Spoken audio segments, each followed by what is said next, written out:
The Messiah said, "When you come to know yourselves, then you will become known, and you will realize that it is you who are the sons of the living Father. But if you will not know yourselves, you dwell in poverty, and it is you who are that poverty."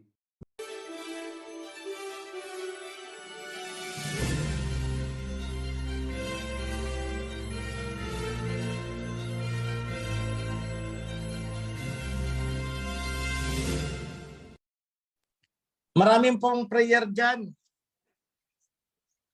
Tingnan nyo, may prayer si David. May prayer si King Solomon. Sa Psalms, almost all are prayer in the form of songs. Marami pong prayers yan. Pero, hindi nyo kailangang alamin lahat-lahat yan para makapag-pray. Tingnan nyo lang doon yung prayer ng Messiah. I-pattern nyo doon. At kung papansinin ninyo, ang prayer po ng Messiah ay napaka-simple, direct to the point. Wala pong maraming symbolic na pinopronounce ang Messiah sa pag-pray niya.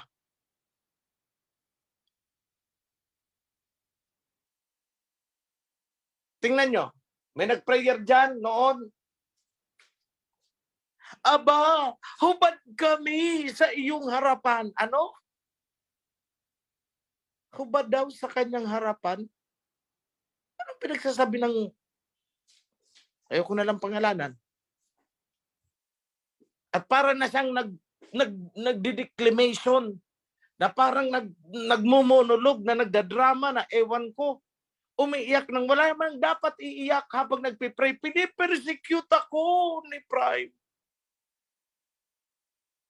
Sa mga nakarinig ng prayer na nakaka-relate siguro kayo. Hindi po ganun ang pag-pray. Remember yung prayer ng Pariseo at saka yung prayer ng tax collector. Sabay na nanalangin. Sabi ng Pariseo, aba, ako'y nagpapasalamat sapagkat ako'y mabuting tao. Hindi ako kagaya nitong katabi ko, makasalanang tax collector. Huwag po ganun. Tatadyakan ka ng alahayang pag ganyan ang prayer mo. Samantalang yung tax collector, hindi na makapagsalita. Dahil alam niya, andun yung guilt feelings niya. So hindi na siya nakapagsalita. Basta iyak na lang siya ng iyak doon, tinututok niya ang dibdib niya. Walang salita. His feelings alone was his prayer.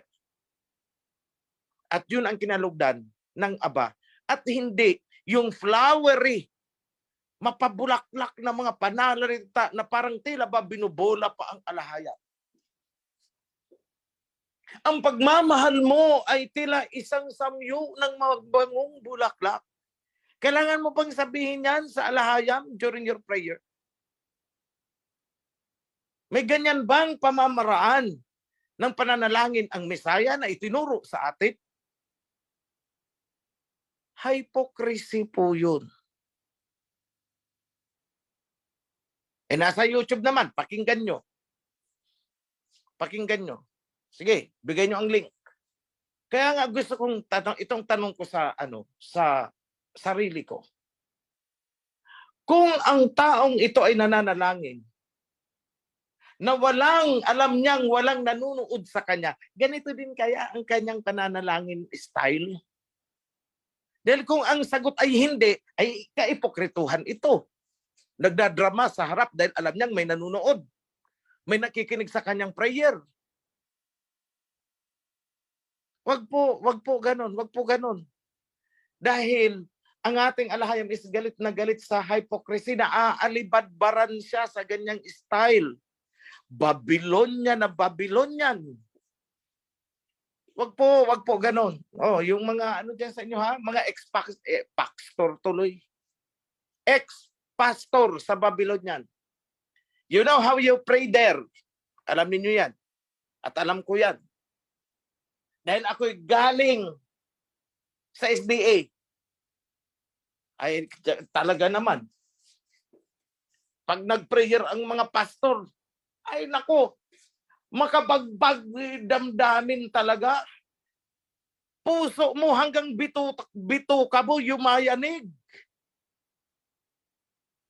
Sasabayan pa ng saliw ng musika na talaga naman para ka ng nakikipaglibing ang mararamdaman mo. Those are hypocrisy.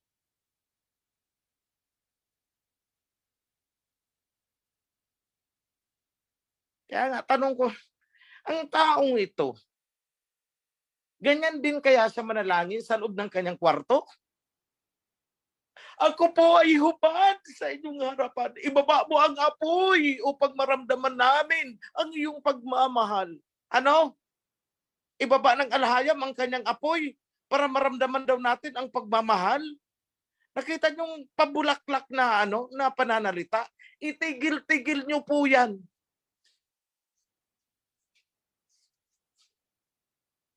Tigil-tigil po. Dahil naaalibadbaran ang alhayam sa kanyang panalangin. Ayaw niya ng ganyan. Yan ang sinasabi niya na libadura ng mga Pariseyo. Make your prayer straight to the point. Simple. Galing sa puso. Yun ang gusto ng alhayam. Pero yung para ka nang nasa theater, ay, nako, hindi po yan. Hindi pakikinggan ng alhayam yan. Ako na magsasabi sa inyo. Dahil galit siya sa mga ganyang gawain. Ang tawag niya dyan ay hypocrisy. Kaya nga nung sinawata niya ang mga Pariseyo, you hypocrites! You love to stand at the street corners in the synagogues to pray kung saan nakikita ng mga tao. Ganyan ang style nila. So stop it.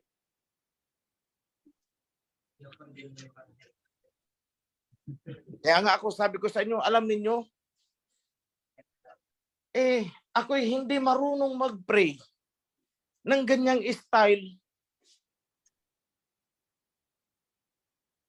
Narinig nyo na ako mag-pray? Hindi ako marunong mag-pray in public. Hindi talaga ako marunong mag-pray. Yan ang limitation ko. Alam ng priesthood dyan. Hindi ako marunong mag-pray. Yung parang recital ng isang orador. Yung mga theatrical style. Hindi po ako marunong. Hindi naman ako artista eh. Sometimes nga, nang hahagilap ako ng salita, para lang maisabi ko yung gusto kong sabihin. But sometimes, wala akong mahagilap na salita. Tumutulo na lang ang luha ko. Dahil hindi ko masabi, ano bang right word na gagamitin ko para sabihin sa alhayam? Hindi ko alam. Kaya hindi ako marunong manalangin ng ganyan, na ang iyong pagmamahal ay parang samyo ng bulaklak.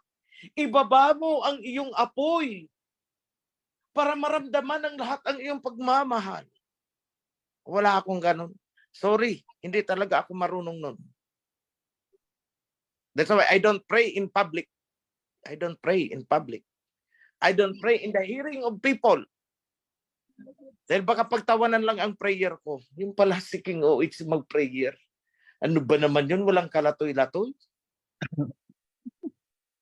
Tanging ang abalang ang nakakaalam ng sincerity ng prayer ko.